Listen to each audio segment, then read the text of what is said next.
свете годится, ведь наша жизнь греха полна, а день суда уже так близок, но день воздастся нам сполна.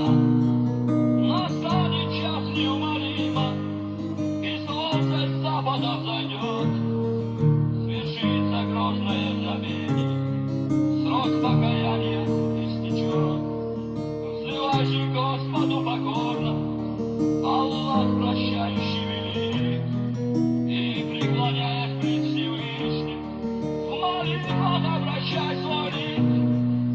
Судьбы знамения свершится, день судный близок, оглянись, муслим с познанием послушай.